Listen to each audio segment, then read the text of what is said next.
Salut les gens! Aujourd'hui, j'avais envie de parler de comment vivre sa meilleure vie malgré le célibat.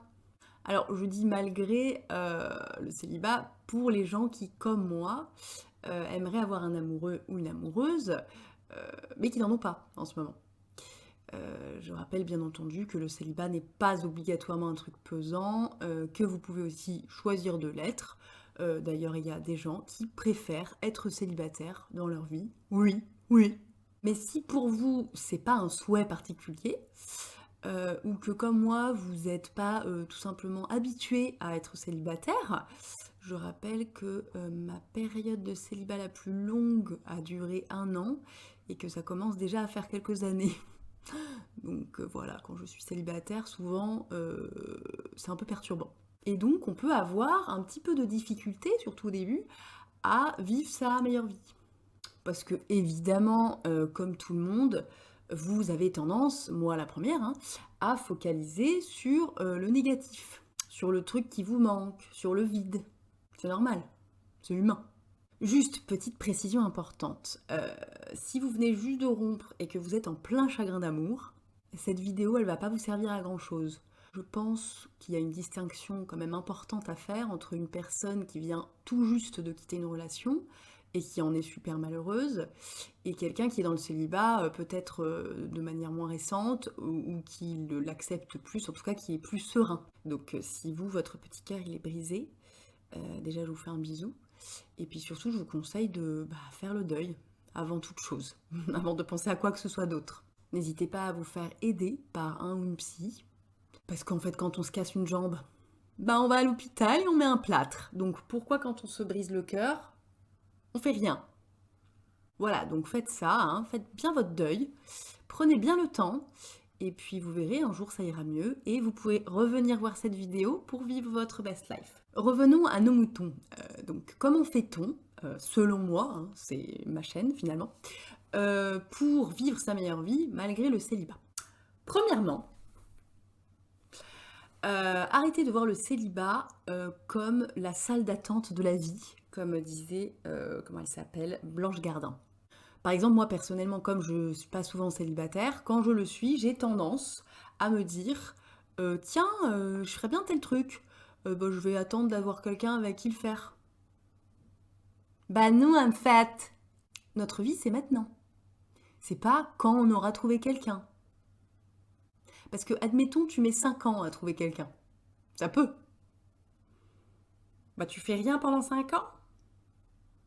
Donc je vous le dis, vous n'avez besoin de personne pour aller voir les endroits que vous avez envie de voir. Vous n'avez besoin de personne d'autre que vous pour aller tester ce super resto qui a l'air génial et qui vient d'ouvrir. Vous n'avez besoin de personne pour aller voir ce super concert. Vous n'avez besoin de personne pour lancer les projets qui vous tiennent à cœur.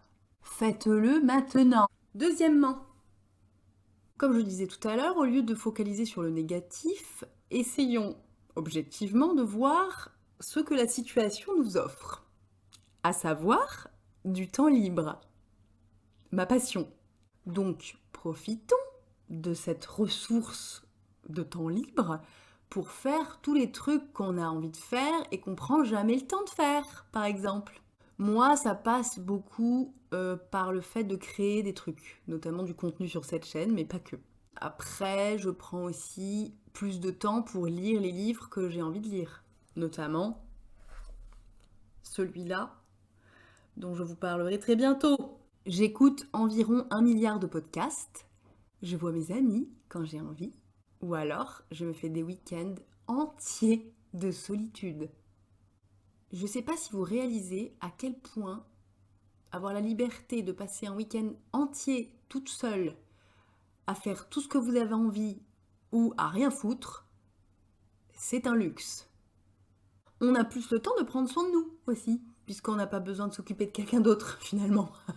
Donc moi par exemple, récemment je me suis mise à faire un truc incroyable, à savoir me préoccuper de ma santé. Je sais, c'est ouf. Par exemple, j'ai fait plein de recherches sur le lien entre l'alimentation et l'endométriose, car je souffre d'endométriose, et figurez-vous que en fonction de ce qu'on mange, ça change tout. J'ai cherché une psy qui me convient. J'ai repris le sport. Et surtout, j'ai recommencé à pratiquer des exercices d'auto-coaching, de développement personnel, ma passion également. C'est typiquement le truc que je prenais jamais le temps de faire. Ah, et il y a aussi un défi que j'aimerais bien relever en 2023, c'est partir en week-end toute seule. Ça paraît peut-être vraiment nul à la plupart d'entre vous, mais je l'ai jamais fait. Et typiquement, partir en week-end en escapade comme ça, aller visiter une petite ville et tout, c'est typiquement le truc que je pense dans ma tête qui est réservé au couple, qui est vraiment le truc que tu fais quand t'as un mec ou une meuf. Donc, bah, accessoirement, ça serait vraiment cool que je fasse cet exercice, puisque du coup, ça pourrait déconstruire cette idée. Alors, attention, avoir du temps libre parce qu'on est célibataire et en profiter un max pour faire des trucs cool en tout cas, qui nous font kiffer, c'est super. Moi, je vous dis ce qui marche pour moi, hein. Mais ne vous dites pas non plus que sous prétexte que vous êtes célibataire et que vous avez du temps libre, vous êtes obligé de faire des trucs incroyables. Non, mais parce que la société, elle aura vite fait de vous faire comprendre que si vous êtes une femme célibataire, déjà vous êtes une anomalie. Premièrement. Et deuxièmement, bah, vous pourriez au moins pour compenser cette anomalie, être par exemple une girl boss qui gagne plein de thunes. Si vous êtes entouré de gens de droite, par exemple. Ou monter une asso et faire une tonne de bénévolat. Si vous êtes entouré de gens de gauche. Alors en fait, on fait ce qu'on veut. Et si on a envie de profiter de notre célibat et du temps libre pour mater tout le catalogue de Netflix, on le fait. Bien, troisième truc important, qui moi m'a fait beaucoup de bien. Si vous focalisez beaucoup sur le fait que comme vous êtes célibataire, il y a un vide dans votre vie, un exercice intéressant à faire, c'est de visualiser tout ce qui constitue votre existence. C'est un exercice que j'ai fait grâce à la chaîne Viens on s'aime, dont je parle à peu près à chaque épisode, où elle expliquait dans une vidéo sur le célibat que ce qui pouvait être sympa, c'était de dessiner son monde. Et quand je l'ai fait cet exercice, je me suis rendu compte que, bah oui, mon monde, il est riche, il est constitué de plein de trucs, en fait. Bon, bah, il y a mon travail, il y a mes passions, mes loisirs, mes amis, ma famille, ma maison, mon bien-être et bien sûr, ma vie amoureuse. Et après, j'ai détaillé quand j'ai fait cet exercice pour du coup les 5 premières grandes familles que je viens de nommer, puisque la 6e c'est la vie amoureuse et que du coup je n'avais rien noté dans la vie amoureuse, puisque pour l'instant il n'y a rien à noter. Mais au final, je me suis retrouvée à avoir beaucoup gribouillé sur ma feuille A4 et à avoir écrit plein de trucs qui me font kiffer dans la vie. Et même si dans le domaine vie amoureuse, bah, il n'y avait rien et qu'effectivement sur cette feuille A4 il y avait un petit vide, je me suis rendu compte que bah, ce n'était qu'un petit vide finalement dans mon monde et que ça ne constitue qu'un 6e de mon existence au final. C'est bien de remettre en perspective quand même les choses. Donc quand vous avez un coup de mou, bah, faites cet exercice et rappelez-vous qu'il y a plein de trucs cool dans votre vie, en dehors de votre vie amoureuse.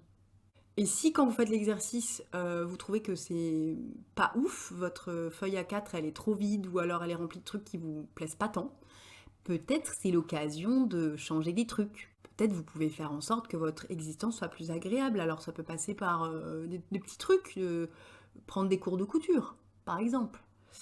Ou par des gros trucs, si vous prenez conscience qu'il y a des gros trucs à changer. Par exemple, quitter ce job de merde avec lequel vous risquez de faire un burn-out. Non mais parce que autant sur le célibat on peut pas faire grand chose, autant sur plein de trucs dans notre vie on a la main, on a le contrôle, on peut changer les choses. Donc commençons par là peut-être. Voilà les amis, j'espère que ça vous inspire.